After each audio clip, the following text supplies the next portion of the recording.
Hello students, for genius के इस YouTube channel पर आप सभी का स्वागत करता हूं। आप लोगों के लिए एक क्वेश्चन लेकर आया हूं जो कि लगभग सभी वर्षों में, अभी तक लगभग सभी वर्षों में ये क्वेश्चन पूछा गया है। इसमें इस प्रश्न में ये है कि सिद्ध कीजिए √3 एक अपरिमेय संख्या। तो हमें यह सिद्ध करना है कि √3 एक अपरिमेय संख्या है। देखिए इसे हम लोग कैसे सिद्ध करते हैं।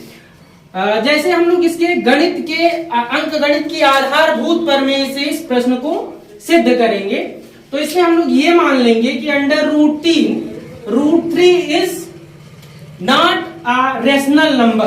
हम लोग ये मान लेंगे कि √3 एक अपरिमेय संख्या नहीं है। ठीक है, तो देखिए कैसे संख्या है अपरिमेय, तो हमको सिद्ध करना। ठीक है, मान लेंगे √3 एक परिमेय संख्या है। तो इसे हम लोग लिख सकते हैं, अगर ये एक परिमेय संख्या है तो इसे हम P/Q के रूप में लिख सकते हैं।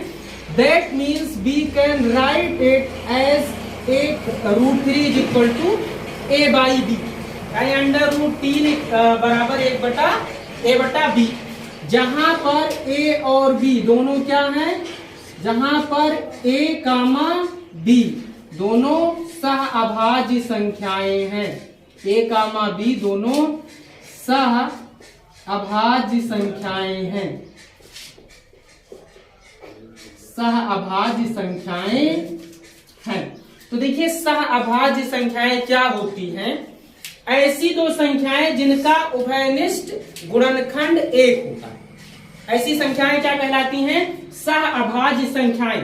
अब हम लोग सिद्ध यही करेंगे कि A और B सह अभाज्य संख्याएं नहीं। तो देखिए इसमें हम दोनों पक्षों का वर्ग करेंगे। √3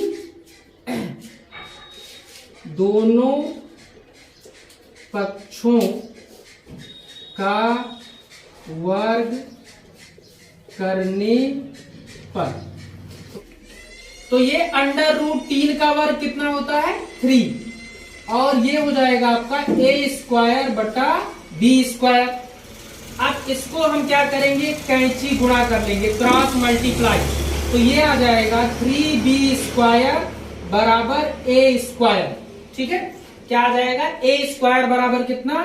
3B²। तो देखिए इसका मतलब ये हुआ कि A² 3 से विभाज्य है। A² के गुणनखंड कौन कौन से हैं? 3 और B²।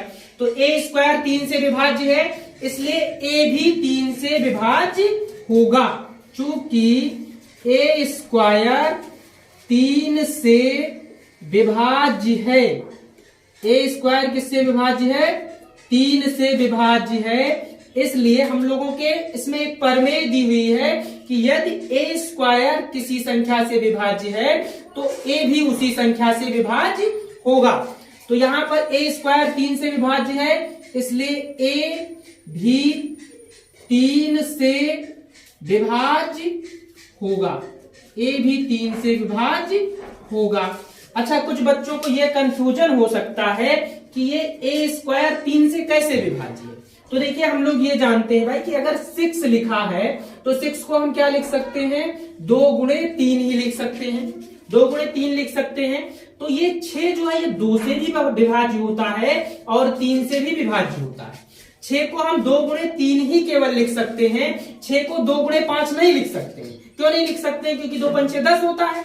तो 6 को 2 × 3 ही लिख सकते हैं। ऐसे अगर A² बराबर है किसके? 3B² के, तो इसका मतलब ये हुआ कि A² 3 से विभाज्य है, तो A भी किससे विभाज्य होगा? 3 से विभाज्य होगा। अब अगर A 3 से विभाज्य, इसको हम इक्वेशन नंबर 1 मान लेंगे। अगर A 3 से विभाज्य है तो हम A बराबर 3C लिख सकते हैं। A 3 से विभाज्य है लेकिन चर है, इसलिए हम A को कुछ मान लेंगे, A बराबर 3C। अब क्या करेंगे? A का मान A बराबर 3C जो है इसको समीकरण 1 में रख देंगे। बराबर 3C समीकरण 1 में रखने पर, यानी समीकरण 1 से, अब समीकरण 1 हमारे पास क्या है? A² बराबर 3B²। तो a के जगह पर हम क्या रख देंगे 3c। तो 3c का होल स्क्वायर बराबर 3b स्क्वायर। अब 3 का स्क्वायर कितना होता है 9 और c square is equal to 3b square आ जाएगा आपका, है ना। तो अब इस 3 को इधर अगर हम ले आए तो 9c स्क्वायर बटा 3 बराबर b स्क्वायर। तो 3 से ये कैंसिल हो जाएगा, 3 3 जा 9, यानी 3c square is equal to b square. ठीक है, तो अब आप देखिए कि यहाँ पर b स्क्वायर किसके बराबर आ गया 3c स्क्वायर के। ऐसे यहाँ पर a स्क्वायर किसके बराबर आया था 3b स्क्वायर के। तो इसका मतलब ये हुआ कि b स्क्वायर 3 से विभाज्य है। b स्क्वायर किससे विभाज्य है 3 से। b स्क्वायर चूंकि b स्क्वायर 3 से विभाज्य है इसलिए b भी 3 से विभाज्य होगा, इसलिए b भी 3 से विभाज्य होगा। अब इसके बाद हमें इसका कंक्लूजन लिख देना है, इसका सारांश लिख देना है जो हमें सिद्ध करना था। सिद्ध क्या करना था कि √3 एक अपरिमेय संख्या है। अभी हमने ये माना था कि √3 बराबर a बटा b, जहां a और b दोनों सहाभाज्य संख्याएं हैं। अभी हमने ये सिद्ध किया। अब ये माना हमने ये था कि a और b दोनों क्या है सहाभाज्य संख्याएं हैं, इनके बीच कोई उभयनिष्ठ गुणनखंड नहीं है। लेकिन हमने क्या सिद्ध किया कि a भी 3 से विभाज्य है और b भी 3 से विभाज्य है। तो इसका मतलब क्या हुआ कि a और b सहाभाज्य संख्याएं नहीं हैं, जो कि हमने हमारी कल्पना के विरुद्ध है। हमने कल्पना किया था कि √3 एक परिमेय संख्या है और ये यहाँ पर a और b सहाभाज्य संख्याएं हैं। तो a और b दोनों यहाँ पर सहाभाज्य नहीं रह गई, क्योंकि दोनों के बीच एक उभयनिष्ठ गुणनखंड आ गया। अतः सिद्ध होता है कि √3 क्या है एक अपरिमेय संख्या है। तो एक लाइन हमें कंक्लूजन लिखना है।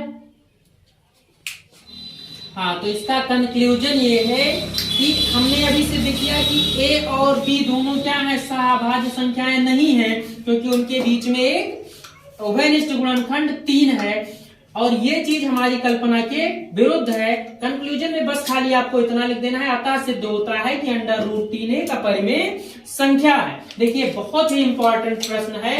लगभग सभी एग्जाम जितने भी हाई स्कूल के बोर्ड एग्जाम्स हुए हैं अब तक, उन सभी एग्जामों में परीक्षाओं में ये पूछा गया है। बहुत ही इंपॉर्टेंट प्रश्न है और ये 100% श्योर है कि इस टाइप का एक क्वेश्चन आपको परीक्षा प्रश्न पत्र में देखने को जरूर मिलेगा। मैं इस बात की गारंटी ले सकता हूं। तो धन्यवाद, बेस्ट ऑफ लक।